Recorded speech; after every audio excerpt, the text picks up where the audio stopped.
troisième partie avec Daniel Brié, qui a de la chance parce qu'il a sa bouteille d'eau et moi je n'ai qu'un gobelet. C'est pour ça que j'ai plus chaud que lui. L'eau, on n'en parle pas de l'eau, mais il y a l'eau miraculeuse. Ah mais ça c'est l'eau, c'est pas mon domaine. Et l'eau minérale. Ah non, c'est pas mon domaine. Je ne parle pas de l'eau. Vous buvez beaucoup d'eau quand même. Oui, oui, heureusement. Ouais. Hydrater le corps. Oui, entre autres. Et puis c'est de l'énergie aussi dans l'eau. Hein. Bon, alors, allez. Christo et Santé aux éditions Trajectoire. Il y a les côtés pratiques dont on allait parler parce que Daniel Brié tenait absolument. Au côté pratique, pas du tout, non. On a parlé donc du côté spirituel, conscience. Ouais. Donc la vibration de la pierre en fonction de ce que ça peut résonner en soi, peut apporter. J'aime pas quand vous froncez les sourcils comme ça. J'essaye de voir où vous allez. Non, mais alors il y a les autres plans. Ouais. Le développement personnel, bon, alors moi je dois avouer effectivement qu'à chaque fois que je tombais sur l'une des pierres, je voyais accepter le changement, ouverture, mais donc il n'y a pas que ça. Vous vous souvenez, je vais parler de ça dans la deuxième partie. Oui, d'accord. Et alors ben non, il n'y a pas que ça. Les pierres, c'est pas que accepter le changement. Ah ben non, pas du tout. Bon. C'est la question idiote, réponse idiote, c'est normal. Au niveau énergétique, par contre, il n'y a pas la même énergie, vous l'avez dit depuis le début, avec toutes les pierres qu'on peut avoir. Et ma question est de savoir si c'est la... Enfin, je crois que c'est oui, mais quand même, si c'est une pierre comme ça, énorme, comme cette boule de quartz rose. C'est trop gentil de me l'offrir d'ailleurs. Hein. Vraiment, merci beaucoup. Ça vaut combien, ce genre de truc? Ça vaut aux alentours de 4 000 €. Ah oui, c'est trop gentil de me l'offrir.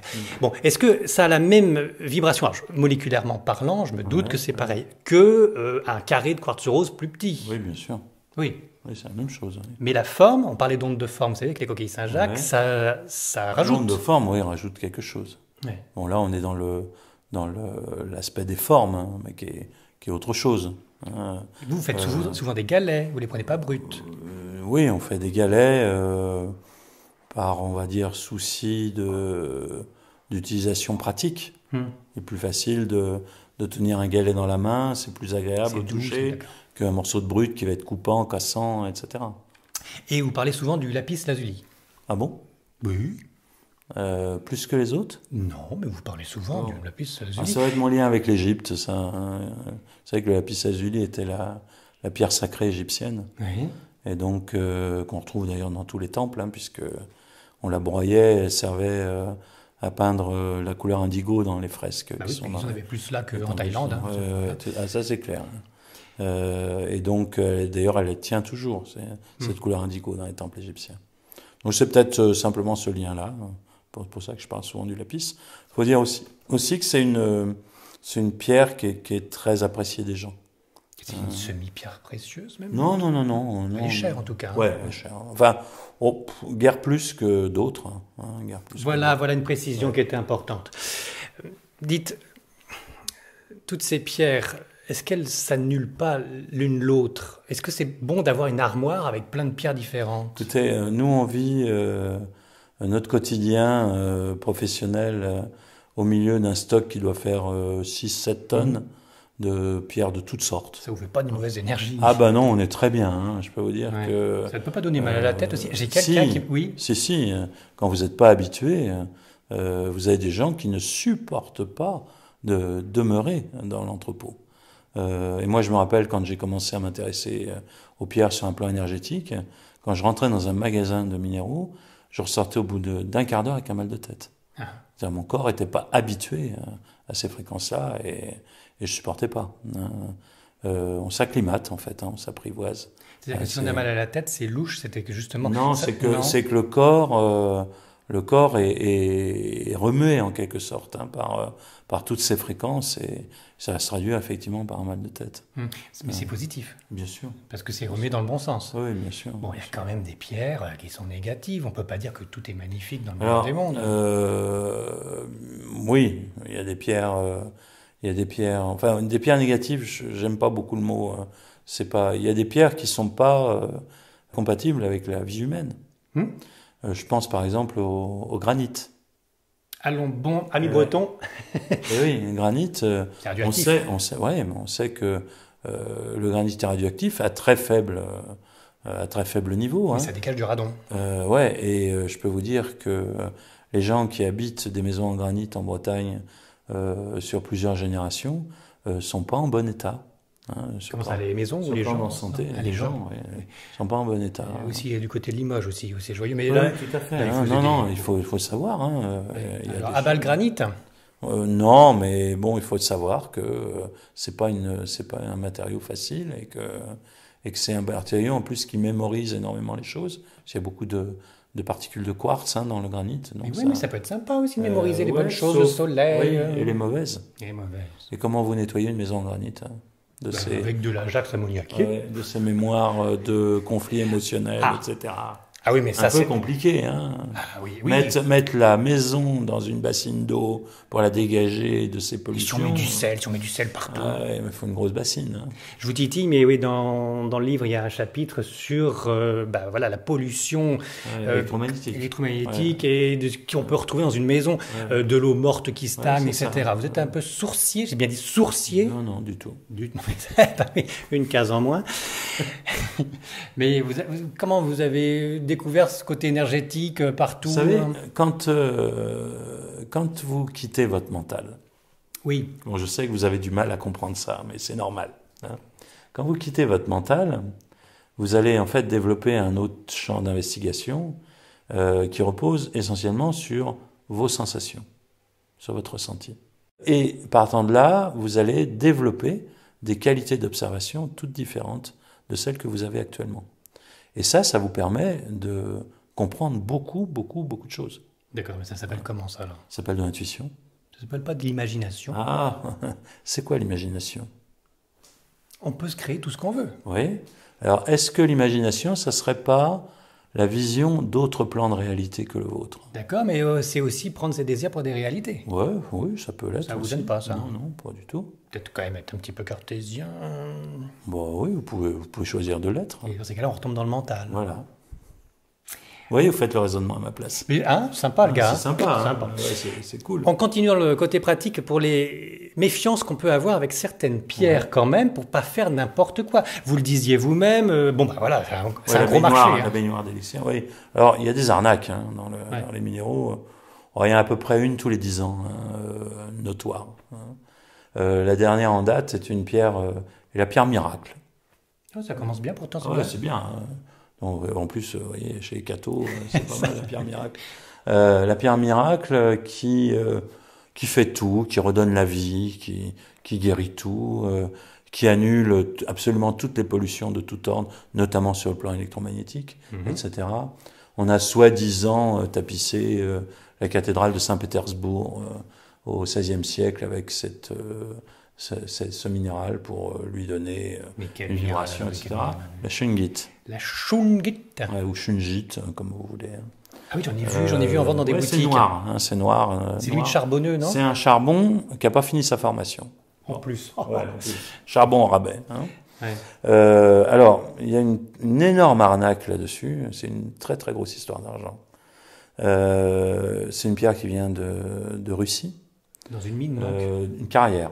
Donc, ça n'a même pas le coût d'exploitation minier, c'est à ciel ouvert. Carrière, et il faut savoir que toutes les allégations, c'est ça qu'une dite, parce que en fait, ça a été construit savamment, sur un plan scientifique, enfin néo-scientifique, sur base d'analyses scientifiques, qui ont toutes été faites par le propriétaire des carrières de Shungite, qui est juste à côté de Tchernobyl. Exactement. Non, non. Exactement. Qui est l'exploitant en fait de la Shungite quasiment sur le plan mondial, et dont une partie des gisements ont été exposés aux radiations de Tchernobyl. Bon.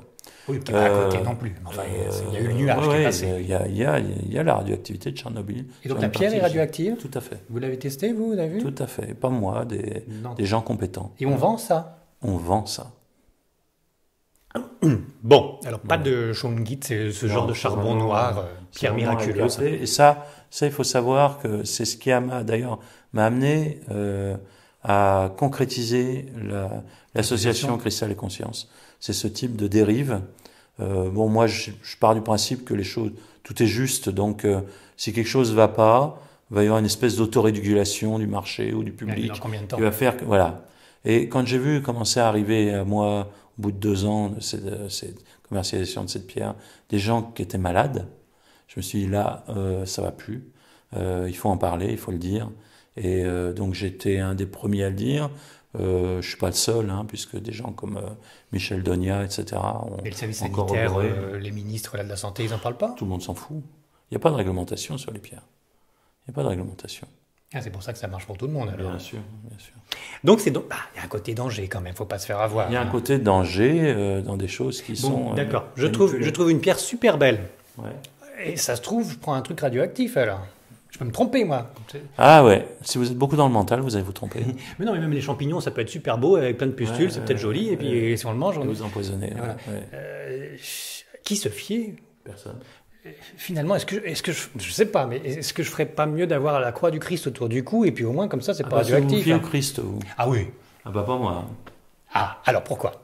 Bon, c'est pas intéressant, on va pas parler de religion. On n'a pas trop Non, le temps, on mais... fera une interview sur les religions, Sur si la vous religion, voulez. oui. Ah, ça, quand vous voulez. Ouais. Là, Mais vous, alors, parce que vous étiez catho quand vous Ouais. étiez enfant, Ouais. vous avez dit, bon, tout ça, Ouais. zéro. Ouais. Bon. Pareil. Hmm. Oui. Mais pourquoi le Christ, il n'existe pas? Très court. Je pas dit ça. Bon, C'est un très bel être. bon. C'est Très, gentil. très mal compris. Mais Voilà, très bel après, ça a été manipulé. être. Les plus grands assassins de l'histoire sont bien les légions catholiques, hein, si je ne m'abuse. Bon, déjà, Conquistadors, croisades, Oui, et regarde. tutti quanti. Ouais, Hein regardez, en Chine, c'était pas mal non plus. Ah, mais hein. je dis pas le contraire. Non, il y a eu des assassins partout. Allez, partout. Au nom de la religion. En tout cas, bon, Christ n'était pas un assassin. On est d'accord? Ah, on est bien d'accord. Voilà, on a fait 2 secondes sur le catho. Hein? Bon, je termine parce que là, ça va vite. Et puis, je suis très chaud. Sur les cristaux et santé, j'avais aussi noté un truc un peu style. Alors, je vous avais parlé, le symbole des rêves. Voilà, chaque pierre, finalement, il faut vraiment le sentir par soi-même parce que Qu'est-ce qui vous l'avez va dit. me sortir, en Ah, fait ça vous plaît pas. Non, mais pas final. Oh là là. Mais je résume un petit peu ce qu'on disait. Vous êtes d'accord aussi. Il y a des bases, mais après, on décide de ce qu'on veut Ah ouais. des pierres. Hein. Voilà, faut les tester, faut voir, c'est plus cool. Alors, la pierre du jour. Ah, Et le thème de cristal, calculez vos pierres personnelles. Est-ce que c'est pas juste de l'horoscope pour télé 7 jours, ça? oh, ça pourrait. Pourquoi pas, de toute façon. Non, mais Pourquoi je pas vois bien additionner la date de naissance, tout ça, mais enfin, Bah, j'accepte hein, votre remarque. Elle pourrait être pertinente. Elle pourrait être pertinente. Moi, j'ai simplement une proposition à vous faire. Vous calculez vos pierres correctement en utilisant in extenso la règle de calcul du bouquin. Vous donc déterminez vos pierres de base, votre pierre de sommet, votre pierre de chemin de vie, et puis vous lisez les 3 chapitres correspondant à ces pierres. Et puis si vous voulez, la prochaine interview, on en reparlera ensemble. on va tester ça, oui, oui. Et là, et puis on peut aller plus loin. On vous fait votre thème complet, parce que ça, c'est que la première partie du thème. Il y a 13 pierres, en fait. Donc, on vous calcule les 13 pierres. C'est ce qu'on a fait toute la journée aujourd'hui dans cet établissement. On vous commente votre thème, on vous explique ce thème, puis vous nous direz si pour vous, dans votre ressenti, c'est pertinent ou non. On va tester ça, mais naturellement. Et quand même, après avoir calculé pendant des heures, parce que je ne suis pas doué en calcul mental. Bon, après, primaire, il faut... c'est le niveau de la primaire. Oui, bon, c'est mon niveau, et encore. Après, on acquiert les 13 pierres aussi. Oui, bon business, hein. Et ouais. Utile. Chiffre, bah, je sais pas, je testerai. Tant qu'à faire, autant que ce soit un et bon pourquoi business. 13 Chiffre magique. Ah ouais, non, mais c'est un truc comme ça ou... Non, c'est pas un truc comme ça, c'est 12 plus 1. Oui. Oui, je sais compter. Ça peut être 11 plus 2 aussi. Ah oui, mais c'est 12 plus 1. C'est 12 plus 1. D'accord. Vous savez, il y a beaucoup d'outils qui sont basés sur le 12, dans l'ésotérisme, et je vois, etc. vous avez plongé dans la Kabbale, les 72 anges, tout ça. Les 12 signes du zodiaque, etc. Oui. Les 12 apôtres. Les 12 heures. Ah oui. Ah bah ouais, etc. Oui, les 12 apôtres. Ah, mais il y en avait un 13e. Ben oui. Ah, et c'était qui? Mais non, il y avait 12 apôtres, mais ils étaient 13 à table avec Jésus-Christ. Bah voilà. Pas confondre. Il y avait le 13e. Ben, c'était le 12e. Il y avait Jésus-Christ. Vous oubliez Jésus-Christ. Le 13e, c'était quoi? C'était qui? C'était qui? Ben alors C'était la conscience. Allons, bon, oula, ça me dépasse. Je vais revoir l'abbé de la Morandais, ça va me recadrer. Bon, dites, vous êtes réincarnationniste quelque part? J'ai vu la chemin de vie, tout ça, comprendre ce que... Je me suis dit, est-ce qu'on... Oh là là, là vous êtes dans des notions catho encore. Dites donc, c'est marqué dedans, et c'est pas catho. Réincarnationniste. C'est pas catho, la réincarnation. Oui. Ah non, ça a été supprimé par le concile de Nicée en 432. Bah, voilà. Voilà. Donc, vous voyez, je connais mes classiques quand même. Hein. Non, je suis pas réincarnationniste. Non, mais voilà. Les expériences de vie. Non, je ne crois pas en la réincarnation. Bon, très bien. Mais par contre, la réincarnation existe. Oui, parfait. Voilà. Parfait. De même, on n'a rien bu. Hein. De même, je ne crois pas à la réincarnation, mais elle existe. Ouais, oui, exactement. Tout à fait, et comme il sera fait suivant votre foi, je préfère pas y croire, personnellement. Mais dans les premières pages, vous avez écrit l'accompagnement de ces pierres facilite la compréhension intérieure. Ça y est, j'ai compris. D'accord. Et permet surtout d'intégrer plus facilement les expériences de vie. Donc c'est expérience de vie que je voulais savoir. Qu'est-ce que vous définissez pour expérience de vie? Genre prédestinisation? Non, votre vie quotidienne. Vous vivez un événement, ça a un sens. Mais on est prédestiné ou pas? Parce que si on doit calcule mes pierres du jour, ça laisse sous-entendre que j'ai déjà des pierres qui sont prévues pour moi plutôt que d'autres. Cher monsieur. Oui, monsieur Brier. À ce qu'il me semble, vous possédez des codes génétiques, c'est-à-dire la tête que vous avez est pas du tout la même que la mienne. Oui. C'est vrai. Je vous concède. Bon, c'est incontestable. Donc, ces codes-là déterminent, et ça c'est vos codes, déterminent des aptitudes et déterminent, on va dire, des tensions. Hein? Et ces aptitudes, impeccables, hein, vous les utilisez plein pot dans votre vie. Et puis les tensions, c'est celles qui vous font acquérir de la conscience. Parce que quand vous êtes en tension, vous essayez de comprendre pourquoi, et donc vous explorez des champs de conscience que vous n'auriez pas explorés parce que tout le monde est feignant, et vous aussi. Et donc, comme vous êtes feignant, vous ne sauriez pas aller voir si vous n'étiez pas en tension. Ça va jusqu'au... C'est ça, les expériences de vie. Des épreuves, alors. Ouais, on peut dire épreuve. Mais l'expérience de vie qui consiste, par exemple, à être en tension relationnelle tous les jours avec son entourage professionnel, c'est pas une épreuve, c'est un état, mais pourtant il y a quelque chose de fondamental à comprendre. Ouais. Voilà. Donc c'est ça. D'accord, je comprends bien.